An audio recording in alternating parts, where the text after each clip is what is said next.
This is interesting for me. Boy, these the time frame just blows my mind.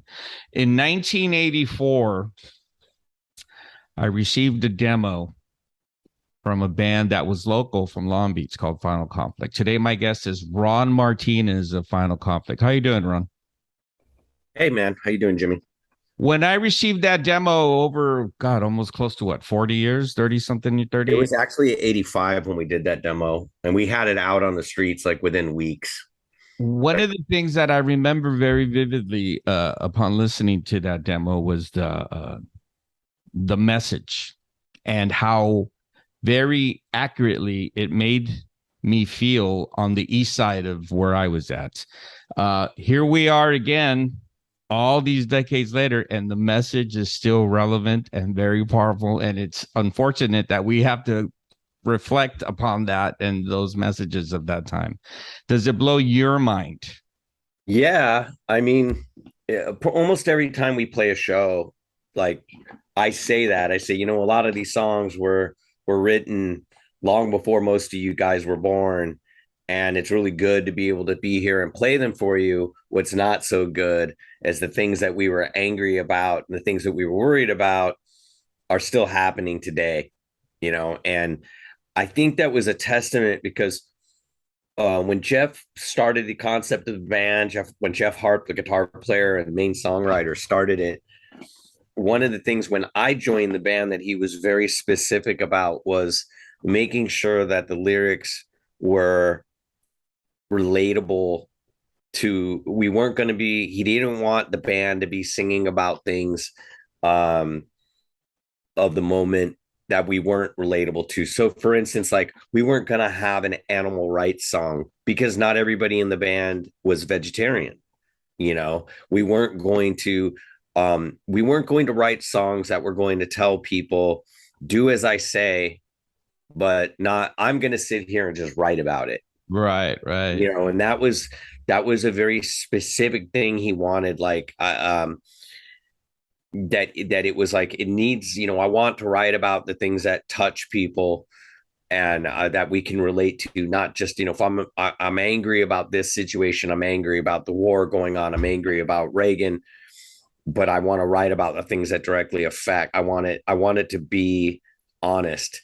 And because it's really easy to throw stones um when you don't have to really feel the effects of it. um and so that was one of the things that to this day were really like, even like the choice of a word in lyrics. Jeff and I, now that when I joined the band, I started writing lyrics too, and helping occasionally, once in a great while, I'd write some song ideas. And but even a word in the lyric, we are careful about, like, no, because that can be construed that we're saying you go and do that, or you, like, we're very careful. Like, we're not gonna, we're gonna walk it like we talk it as much as possible, you know, and try to. I mean, everybody's a hypocrite to some extent. We're all hypocritical in some way, but we really wanted to. We wanted to keep it keep it real before anyone was saying that. Right. Keeping it real. Because we're all, As the kids say nowadays, keep it yeah, real. because uh I don't know, we were all, a bunch of, working class and poor, working class and poor white trash kids in the band, you know, like the Latinos in the band, like Warren and I, we came from working class families. Like we were first generation, we were the kids of first generation Mexican Americans. Right. Our families were like union workers and stuff like that. Jeff, he didn't grow up in the suburbs. He grew up in a trailer park, and um so we didn't want That's to. as real as you can get. Yeah, we try to keep it, I think it was, it's, I'm proud of my background, like I'm As proud you of where should I be. come from. Yeah, it's like it made me who I am today, like still being as ethical as possible and straightforward. It's gotten me in a lot of trouble sometimes, for being Well, I mean, let me tell a you little something. too honest. But Let me, let me tell you something. Time has validated those sentiments that you, those beliefs and those characteristics that were instilled in you. Number one, from your parents. Number two, from the neighborhoods you grew up, and three, from your own principles and high moral ground. Let me ask you this, and I don't want to get too mature, but we are at older stage in our lives. Music has always been a saving grace for me. Much like your background, I didn't grow up wealthy, and we were living in real world day to day survival modes. Do you think the appeal of the band and the music is so powerful and relevant today? Because sadly, nothing much has changed, Ron. I mean, if anything, shit has gone worse, so to speak. I mean, yeah. do you think that's why the message of the band and the Final Conflict music and the integrity factor and what you put on stage is so relevant today, and that the kids are feeding off that? I, you know, I think that, yeah, I think that um, who we are, where we come from, does have something to do with why it still resonates today with people. Like, I mean, I'm really shocked. Like, when we did that Midnight Hour show, I mean, that was a Hey, significantly young crowd, and did you see how scared I was in the corner? By the way, I was like, yeah, don't bump into me. I and got a fucking lower and lumbar injury, man. yeah, and I'm always like, I'm always careful not to when we play shows, I'm always careful to not uh in a certain way, like not take up too much space. And what I mean by that is that we are an OG punk rock band. We've been around forever, and we've been lucky enough to be able to play like all these shows and shit.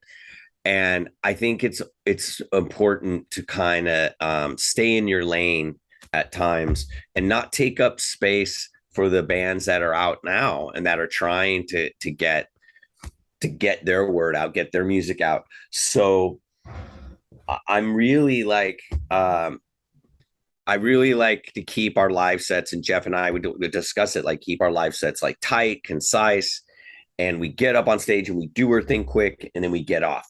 Like, we leave space for people, and I think too it adds to like the people who do understand, like, goddamn, these motherfuckers are old. Like, these guys are as old, literally as old as my dad, like, or my dad and my mom, that we can go up there, high energy, go off high energy. And, yeah, we make ourselves attainable. We don't try to hang out backstage, and like we still sell our merch most of the time. We still do that. And I think it's really, it was an important lesson that we learned by being involved in the underground music scene, is to be attainable and to inspire in a way, like start a fucking band. And, more so now than ever, because things are definitely more fucked up than they were when I was 19 and we were playing and Reagan was president and all that Right. shit. And I want to, when we're on stage, we do have like this one little space where I will do my little rant, and I do it like at one time, and I try to make it as quick as possible to kind of like to get my point across and say something that's topical at the time. But also, if there's certain people who are just like, hey man, I know this, I know it's fucked up, and I'm just here to kind of like escape that, so I don't get too deep into it, and not and give them a little bit of like the opportunity to get out that anger, but at the same time say something. So I just think I'm amazed that young people have reacted so much to what we're doing at this time. Because again, when I was asked to join this band, I was 19 years old. I just turned 57 last Friday, Thursday. Thursday, I turned 57 years old. And if a 57-year-old me would have like went back in a time machine to 19-year-old me and said, hey, fucker, like, so get this, couple things. Uh, you're still going to be doing this fucking band when you're 57, playing music with Jeff, and you're going to go bald, and the Misfits are going to headline and sell out the Forum. in Right? 2019. I wouldn't have believed any of that. I wouldn't have believed any of those things. I would have believed that the Misfits were going to headline and sell out the Forum Right? when I was 19, before I would have believed that I'd still be playing in this band with Jeff. You Yeah, know, the Misfits are selling out the Forum where Fleetwood Mac is touring right now, where they're playing right now. Yeah, they're going you to sell know, it out 30 years from now. that was such a surreal thing, was the Misfits. I don't want to get too off track, but that, because the booking agent for Discharge happens to be a friend of mine. And when they confirmed that show, he called me and he said, "Hey man, I need some help. I got Discharge. You're going to open up for the Misfits at the Forum, but I don't, man, like, we're spending all our money on the visas. We're spending all our money on flights and stuff. I Can you help me out with like backline?" And I said, "Tell you what, dude, me and my guitar players and my drummer from the Lower Class Brats, we'll loan all our gear and we'll crew for Discharge, but you got to get us Get us on the inside. show. Not get us on the show, but we want to be in the show. We want Yeah, full yeah. access. We want everything." So we ended up being road crew for Discharge. And like, after sound check and stuff, and I was talking with JJ and the singer Discharge, and I told him, like, I don't want to get too like fanboy on you, but I think you need to understand the importance of what you're doing here. And I'm like, this is the Madison, this is the Forum. I grew up here. I saw Kiss here. I saw Tom Petty and the Heartbreakers here. I've seen I go, Led Zeppelin is played here. I'm like, this is our Madison Square Garden on the West Coast. And the fact that punk rock bands are playing, I go, the Misfits, okay, Glenn had said from day one that they were a horror rock band. They were never a punk rock band. So you're the punk rock band that's playing here tonight. I go, Discharge is the punk rock band. This is a real important moment for a lot of people that grew up here to come and see the Misfits, who the first time they played LA was in fucking Compton at Bob's place. And they also, I think that might have been also, like, they did the Whiskey, I go, and now they're headlining and sold out in advance the fucking Forum. I go, this is a monumental thing. And he was like, oh shit, you know. Rob, let me ask you this. We've discussed the essence of the band and the unfortunate circumstances that the message is still relevant and necessary in today's modern times. One of the things that I find interesting is when I used to travel the world, how the band has ventured out into real world countries, I would say, where survival is literally, hour by hour. You're going to be going to Japan. Yes. This is the first time that you ventured out to Japan, correct? Is this? Yeah, none of us in the band have ever been to Japan, ever. Now, let me rewind a little bit. Has Final Conflict ever played Europe or South America? Yeah, we went to Europe in 1998. That was an adventure. Yeah, I bet. Like, that was a trip when we went out there, because like the guy who booked our tour brought us out there and didn't know what he was doing. And it turned out we didn't really have much of a tour booked. We had no backline. We had nothing. We were literally stuck in Europe with no plane flights to get back. Cause he was like, oh yeah, we'll just get the money back while the tour and then buy your flights home midway through the tour. And this guy had experience in doing a couple of the tours. And so like the minute we got there, like, we're just like, we're in Germany and we're like, well, we're fucking stuck. And Jeff's like, fuck that. I'm not getting stuck here. And Jeff just we're in this guy's apartment. And Jeff Harp just starts grabbing shit. Like, he grabs a guy's stereo like unit.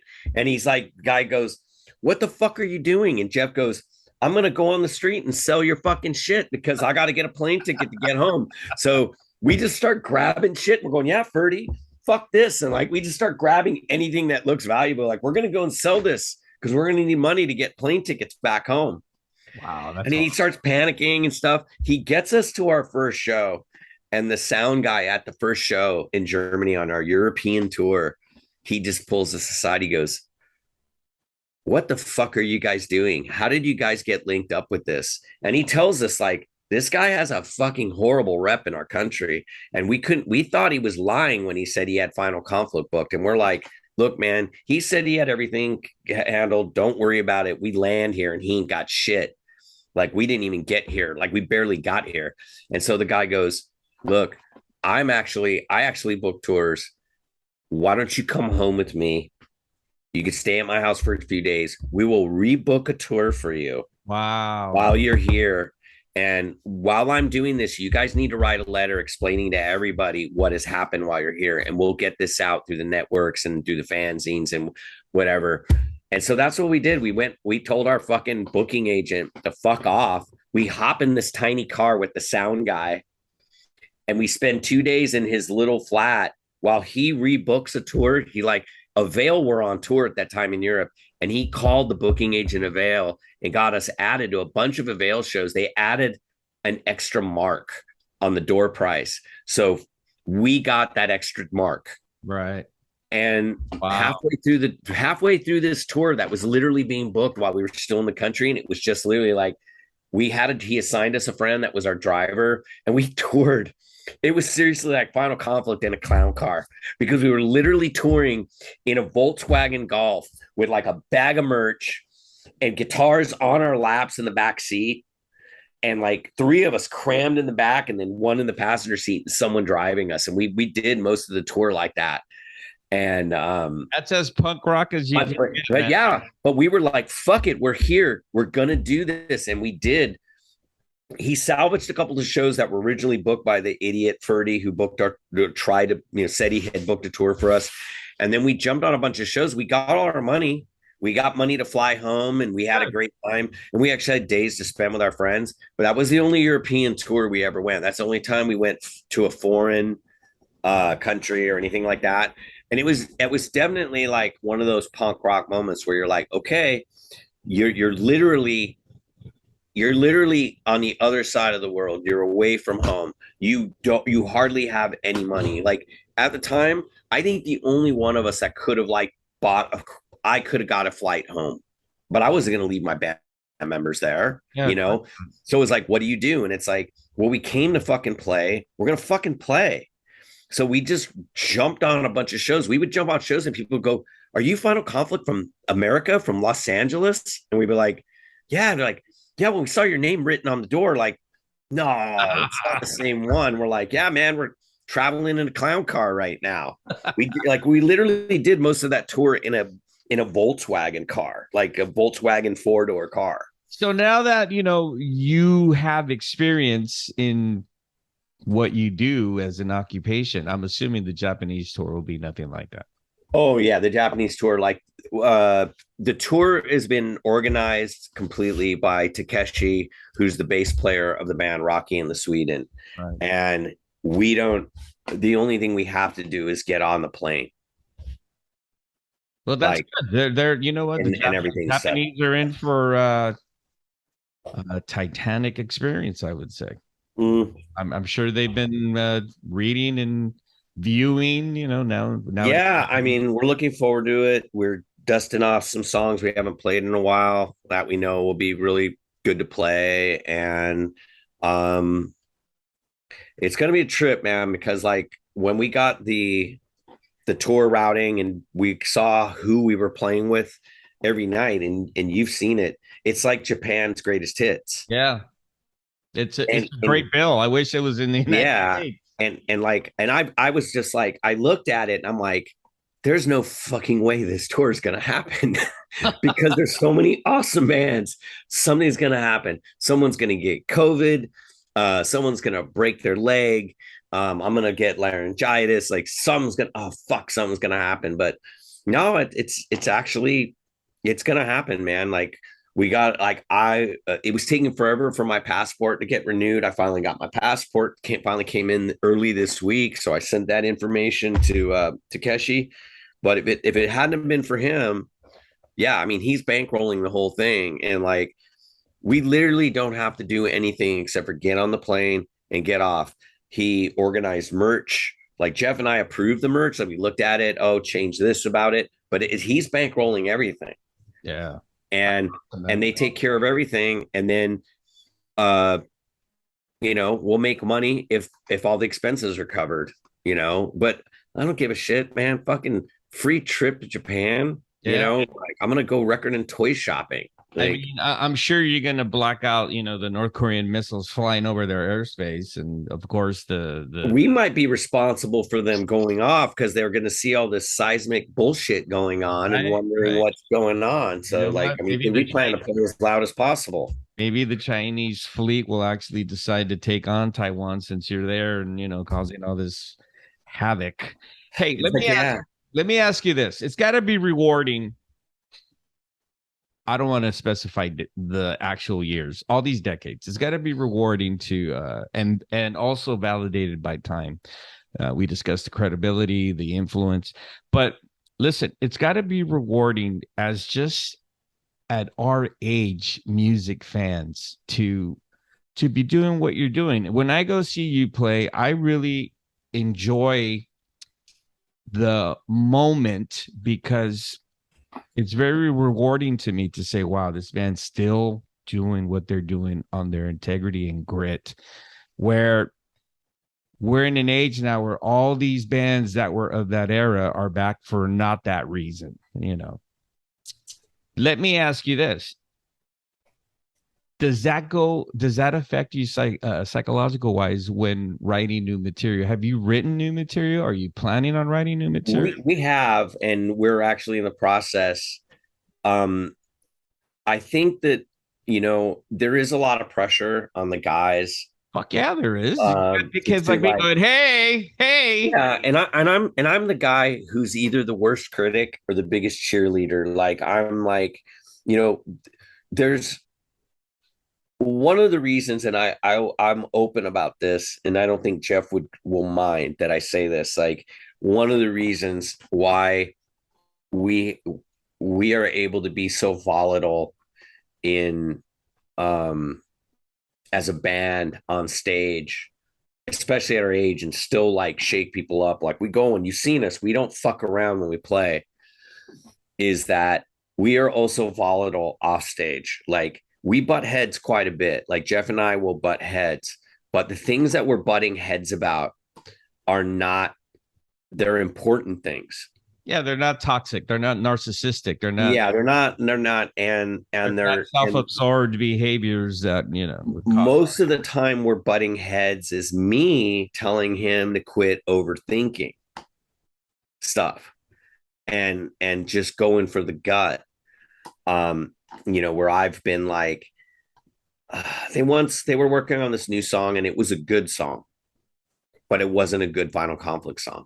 I understand exactly what But you know what I'm saying? It yeah. was a damn good song if someone else would have put it out. And I was just like, guys, look, I go, we're the fucking Ramones, dude. We're fucking Discharge. And what I meant by that was I'm not comparing us to those bands, like the greatness level of them, but I was like, people want to, what we do is this. Yeah, We the don't have to foundation. like, we don't have to worry about what the kids are hearing now. We do us because that's what we do best.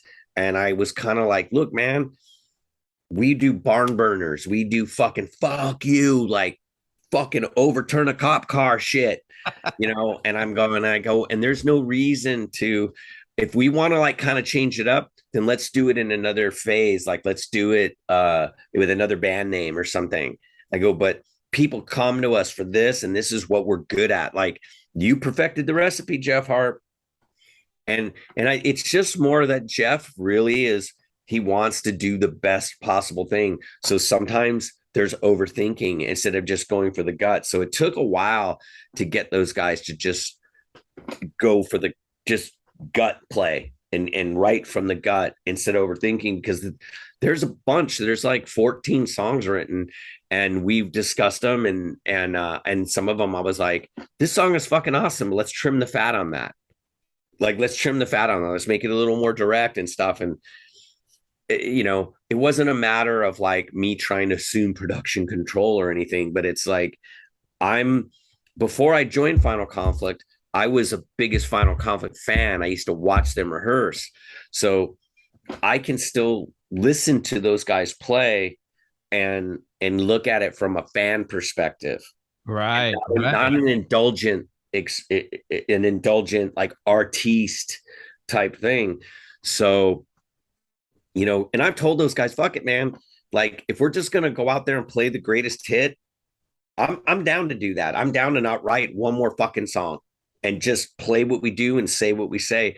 I go, but I'd like to do some more shit. I'd like to write more shit. It's just, come on, let's not overthink it. Let's just go for the gut. It's going to be way more honest. And so, everyone was like, yeah, okay. But, the thing is that these guys are motherfuckers just playing, all three of them. I am so fucking lucky to play with these guys because they really are dumbed down in what they do, because you don't have to be a Formula One trained driver to do smash up derby. Right. And that's what I'm dealing with here is like, I got these guys who are Formula One players doing fucking the monster truck smash them up, I mean, every single one of them is, our player motherfuckers. I'm so lucky to be in a band with these guys. And believe me, like I might behave with a lot of swagger on stage and talk a lot of shit, but like I'm always like those guys, like I'm just trying to keep up with them. That's why I'm doing so much moving around and wiggly dancing and shit to kind of just keep up with the finger gymnastics that all these guys are doing behind me. Well, I mean, listen, I've seen the collective, which is known as Final Conflict now in AD. It's just as deadly. It's just as riveting. It's just as exciting as ever. Will you be going in the studio and recording anytime soon? We do like it's really, we just want to get the Japanese tour out of the way. Right. And then yeah, then we're gonna focus. Like we've already got like vision and ideas. Like Jeff and I have talked about things. We've even talked about who we want to mix the record.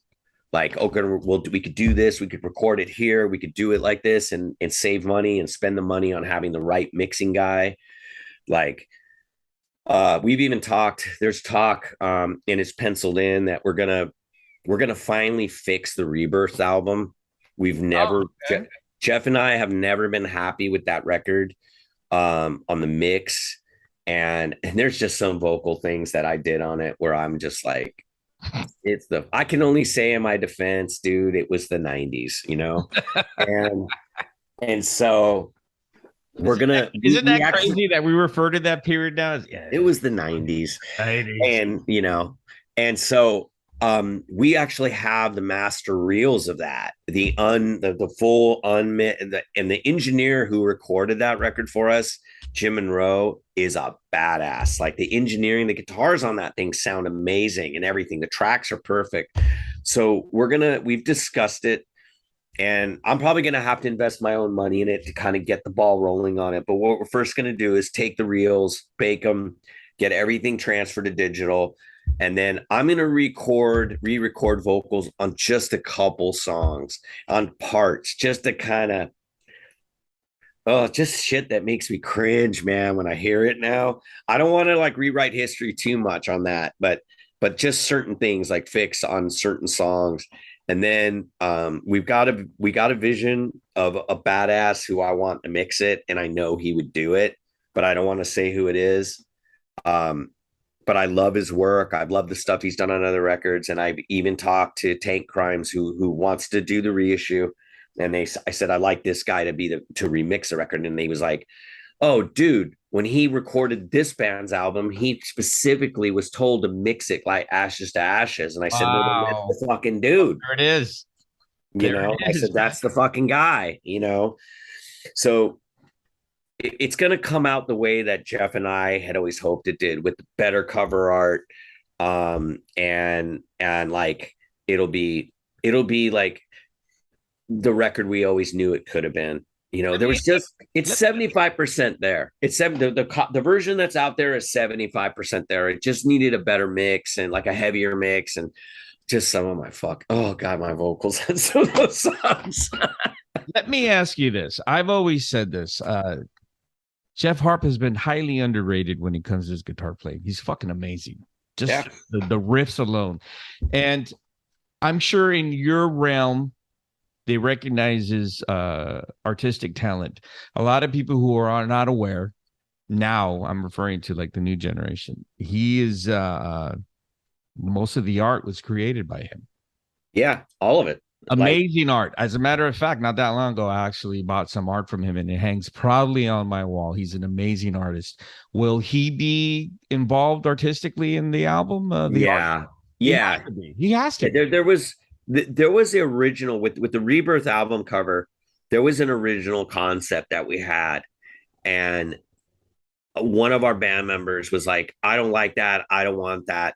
And Jeff and I made the mistake of being democratic about that stuff.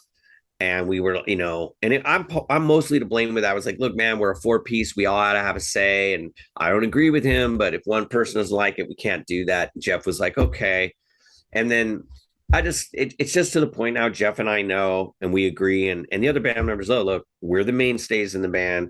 We know we are like the caretakers of the message. So when it comes to that stuff, what we say goes. Good. And they know. So of course, again, you always need a leader. You always need to, yeah. So it's gonna be Jeff's everything, like as far as like art.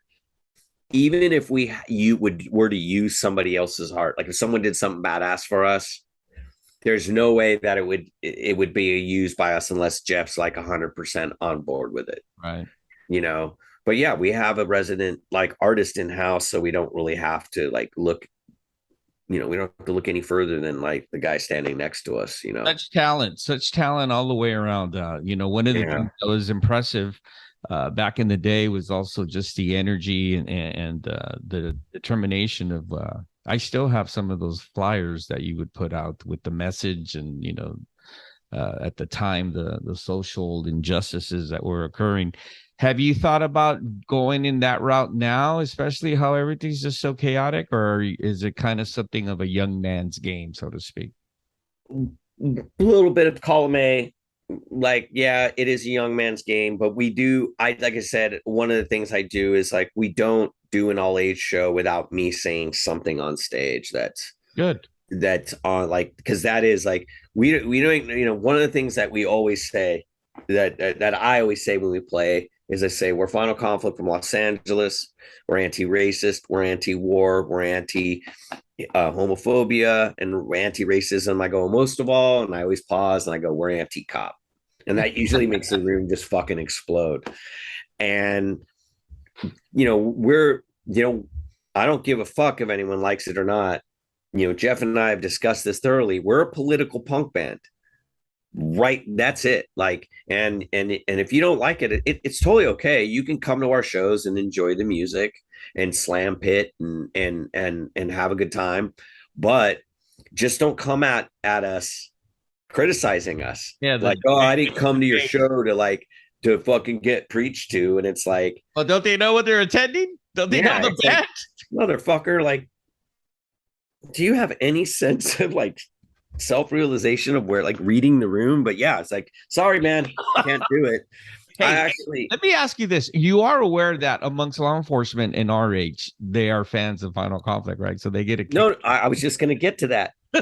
This is a story I know like 5 sheriffs that always get a kick when you say that. I have he is a friend. I've known him forever. Like, he's an old punk rocker from Phoenix, Arizona. Him and his friends drove out to see us play a party in Bellflower once. And now he lives in San Diego and he's a retired cop. Right. And he came to see us. I hadn't seen him in years. And I knew he was a cop. And we were playing this venue and he goes, hey man, can I ask you a favor? And I'm like, yeah. And he goes, do you guys still play Abolish Police? And I said, yes, we do. It's a hit. And he goes, could you not play it tonight? Oh, and boy. I said, I just go, absolutely the fuck not. Yeah. I go, we play it every night, Dave. I go, but because you're here and you are, I go, I'm not going to point you out to the crowd. I go, but you know what? Until your fucking coworkers stop fucking pulling over and arresting people and shooting people for being brown and getting away with it, we're going to keep playing this fucking song. I go, until your fucking coworkers quit getting away with shit. And then he was just like, okay, I just thought I'd try, and I'm like, Yeah, still punk rock. Yeah, like fuck, am I Uh, like no?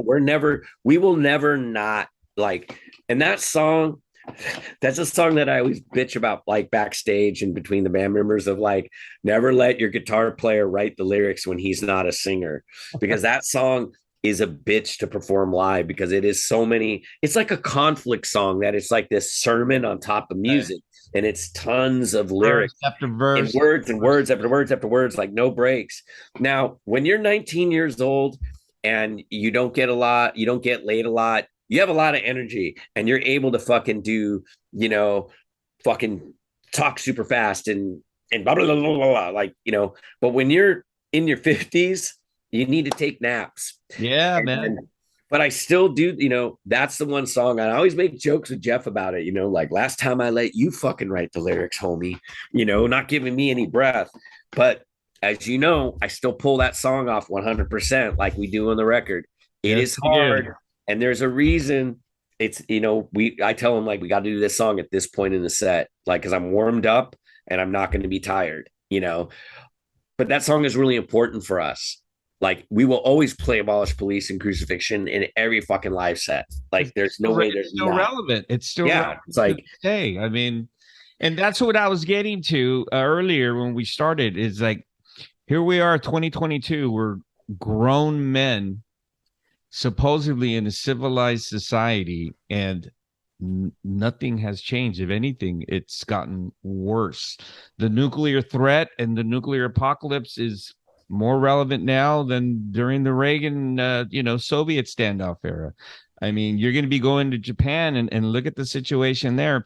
But yet, it takes artists and music. And I say this genuinely because, sometimes people laugh when you say this, that, you know, if it wasn't for like the Bob Marleys and the John Lennons, and I could go on and on and on. I mean, we would suffocate with this toxicity, this blackness in that's hovering our existence. And I would say that you're in that caliber as well, because even though it's not to the magnitude, you are feeding hope, and you're also allowing the youth to fucking yell and have a positive message to embrace and guide. And here you are as adults still holding the torch, man, which is great in some aspects. And the fact that we're in this dilemma now as a civilized fucking, oh, it's just I disturbing. know it's hard. It's hard to How kind do of you stay hopeful? I mean, what do you do? You put on you put on Steve Miller on your record player and just fucking forget, or man. like, Well, one thing was I stopped being a news junkie. This is all like legit. Like I stopped being a news junkie, but I do read like New York Times, I read The Guardian, but I don't watch cable news anymore. I don't blame 24 you.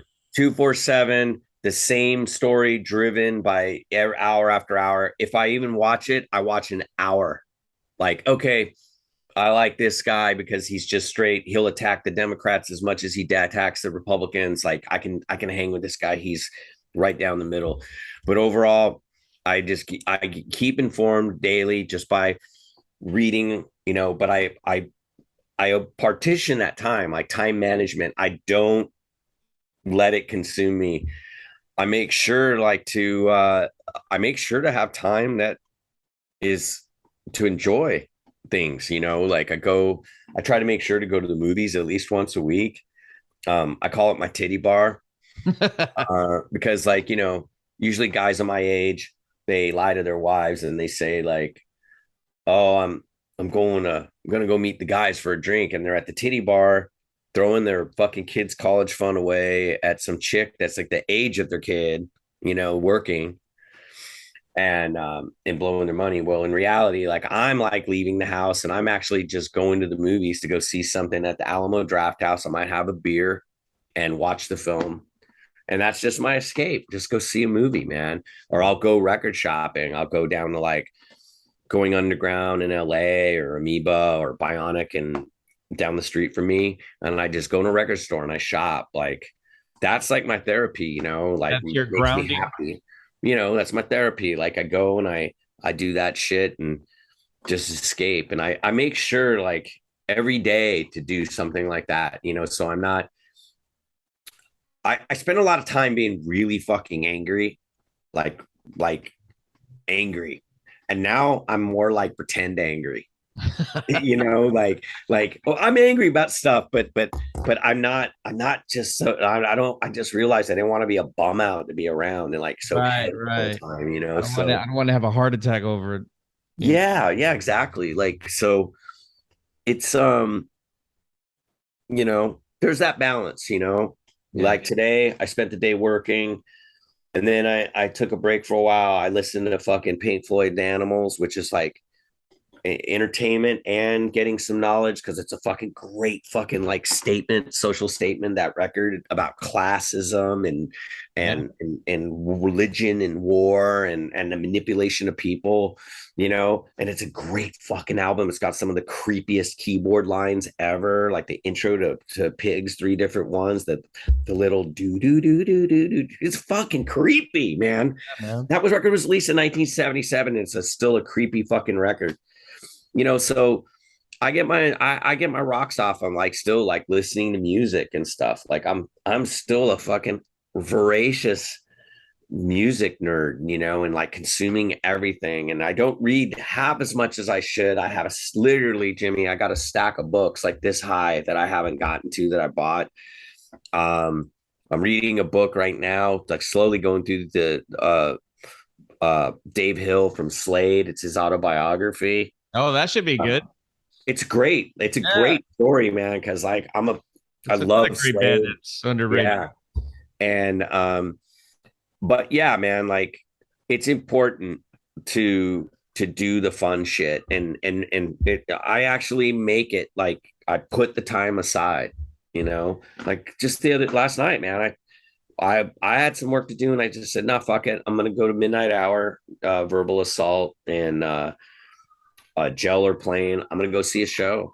Yeah, good for And you. man, I can't say enough good things about what Sergio is doing right now at the Midnight Hour. Man, the three shows I've gone there, it's just nothing but the best vibes, man.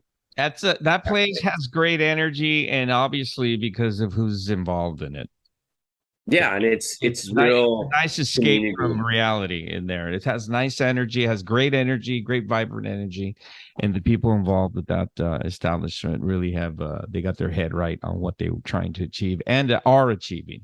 Yeah, yeah, definitely. Like it's badass, and it's cool I'd too. like to see another Final Complex show there if I You my know, choices. Maybe after that was Japan. when I was there last night. I was like, we got to do another show here again, man. Like, because that was we just played at the Belasco. We played at that Street Punk Fest, Yeah. CY Fest, which was a good time. You know, we were definitely the only political band on the show. We were definitely the most metal, you know, sounding type thing. But fucking kids went nuts. They want to dance. Are the kids listening to the message, or are they with this? You know, You know, this seems to be the there new. wasn't a lot of that phone shit, and you know, it To the message. depends. It depends because you know what was. Here's the one thing about the show I was at last night. Here, I'm going to close this so the fire department or whatever this is isn't so loud. Oh, we're living in stage 3 times. So Exactly, but like you know, I was at the show last night and there was two bands playing, and the band Nice and Gel, and they're female fronted. amazing band. Yeah, and I'm not. I want to make it clear, like this is only my opinion, and it doesn't mean shit. Like, but it was something that I noticed, and I was personally kind of bummed. But it's their band; they do it how they want. But I was like, wow, we got two fucking awesome bands with really good front people, and neither of these women said anything about the reproductive rights thing that's going on and how this like how their women's rights, like they're trying to push women's rights back. And I was like, They have pushed it back, Ron. They've succeeded. yeah, you know, like For they now. continue to try. And I was just kind of like, man, it would have been great to have, because these girls are really inspiring. Like it would have been great for them to say, hey, y'all, like you need to pay attention to what's going on and you need to fight back. Because I'm like a firm, like I'm a firm advocate, like of like staying in my lane in certain things. And when I've said feminist supportive things on stage, I've kind of made a point to kind of like, I don't need to stand up for women. Women don't need us. Just like what they need to do is have us back them up. I agree.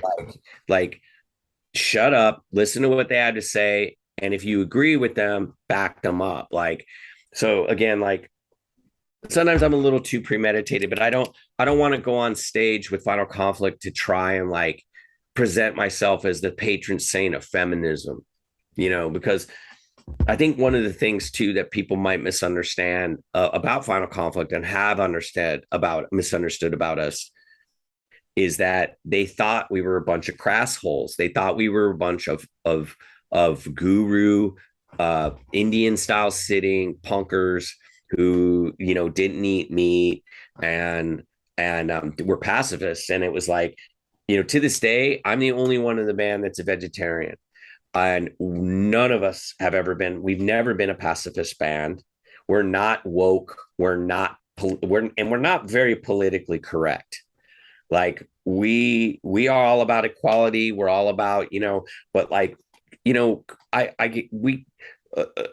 words like safe space and shit like that just bum me out. Like, because it's like you're just using words and you're not affecting change in anything. Like, be a good person, be nice to everybody. When I hear somebody going complaining about toxic masculinity, I go, that's just another word for a guy being an asshole. Yeah. Can't you just say that? He's a fucking asshole. It's got nothing to do with masculinity, because I'm a pretty masculine guy and I'm very chivalrous and I'm respectful to women as much as I can. I always try to be, but I also am I'm also violent, when it comes to defending myself and stuff like that. I was just about to address that. Do you remember back in our era when toxic masculinity was checked? Remember, like you were forced to respect boundaries and people, because if not, you were checked. And now it's all words and no action. So to speak. Yeah, it's just you get called out on Facebook or whatever social media. Boy, but warriors. Yeah, keyboard warriors. But like really, nothing's changed. And it's like, I think.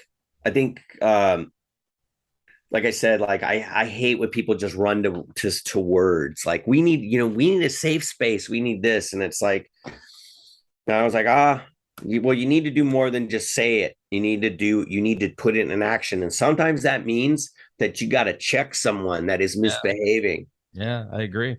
And maybe maybe that's the reason why the longevity and the existence of Final Conflict is still needed and relevant in this day and age, because you guys do display reality point blank. Yeah, I mean, we're very anti-war. We're very anti-violence, but we're not opposed to violence if it means like that is.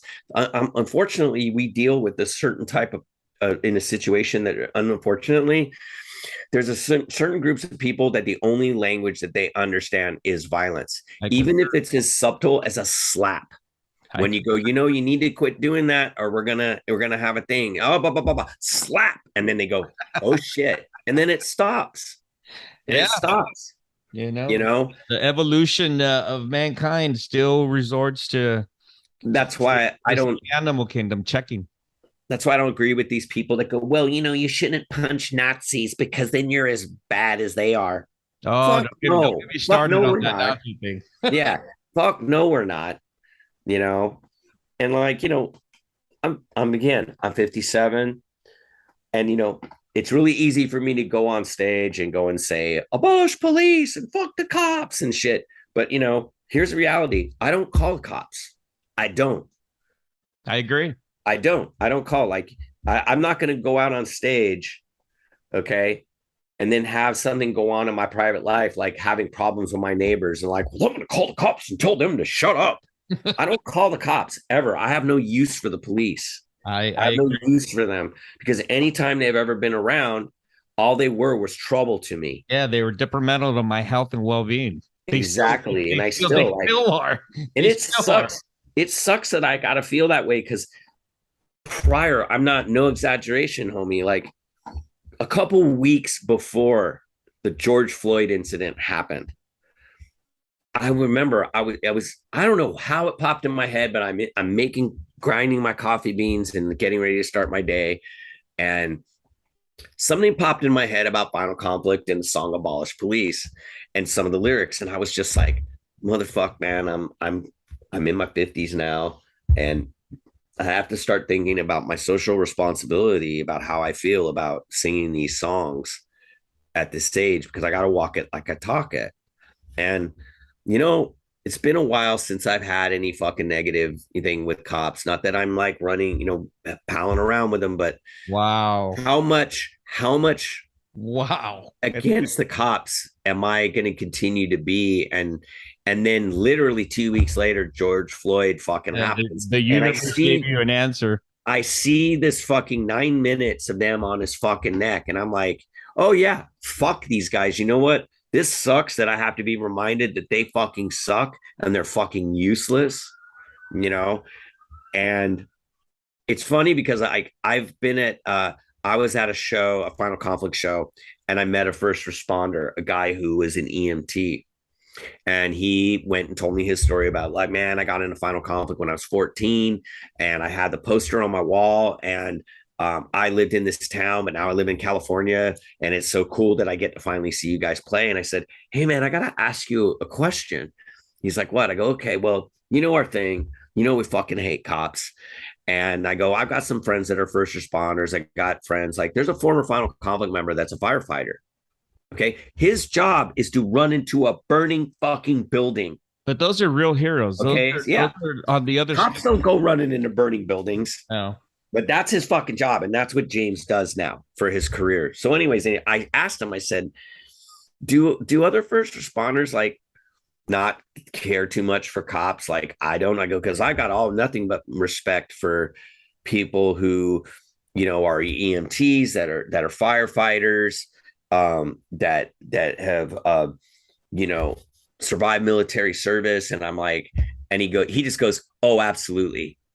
He goes, we all fucking hate cops. Yeah.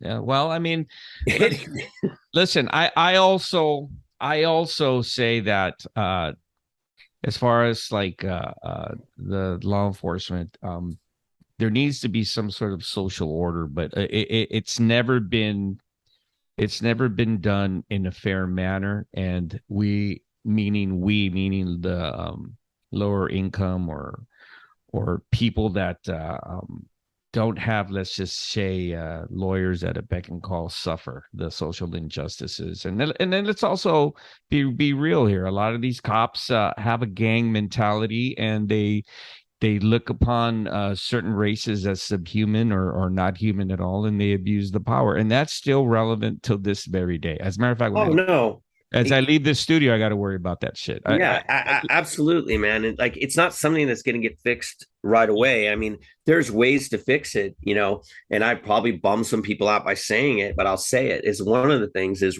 like, first off, you demand that anyone who wants to be look at other countries and what it takes, the requirements to be a police officer versus what it takes here. It's like the difference in another country. It's like here, it's like job training to be the greeter at a fucking Walmart in comparison to what other countries train their cops. But one of the ways to train it is to change it is, one, increase the pay for cops. Okay. For the new cops. Then you demand that they have to have at least a master's education. Okay. You're going to get a higher quality person. Okay. And then also, like, accountability. If you get popped for anything that's racially motivated, even the slightest, you get caught fucking hanging out with the wrong people, you're gone. No ifs, ands, or buts. Hey, we got pictures of you having beers with your fucking Klan buddy. You're fired. Common sense, right? But unfortunately, they don't want to, because police I've met cool cops. I met a cool cop the other day when I had found a stray dog. Okay. And me and this girl, we were trying to figure out what we could do to help this stray dog. I ended up taking the dog in my car because she had a little 2-seater car and she had no room. She took the dog. I just drove the dog home. But I asked this cop and I said, hey man, we know this dog has been abandoned. It's obviously been abandoned by a homeless person, and we want to know what we could, if can you call animal control? But if you do, and he goes, please, man, don't make me call animal control because the nearest one will euthanize the dog. Yeah. And he goes, and I love animals, and he's like, I don't want to do that. He goes, I don't. He goes, and if I call, they will take the dog and euthanize it in 48 hours. And I'm like, and then the girl just said, you know what? Fuck it. Can you take the dog to my house? I'm going to keep her. I can't leave this dog. Wow. So I drove the dog 5 blocks to this stranger's house, and she has the dog. She's sending me messages.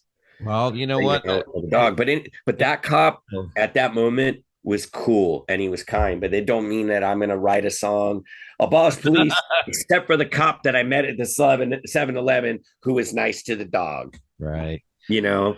But yeah, like it can be changed, but they don't want to change it. The system doesn't want to change it because the cops are here just to jostle things around and keep things in line for the status quo. Exactly. You know, and they serve a purpose. It'll be that way. It'll remain that way. Yeah. Ron, let's recap here. We go on and on, but unfortunately we can't because of our lives. Japan, you'll be going to Japan. You'll be there at the end of the month. You'll be touring Japan.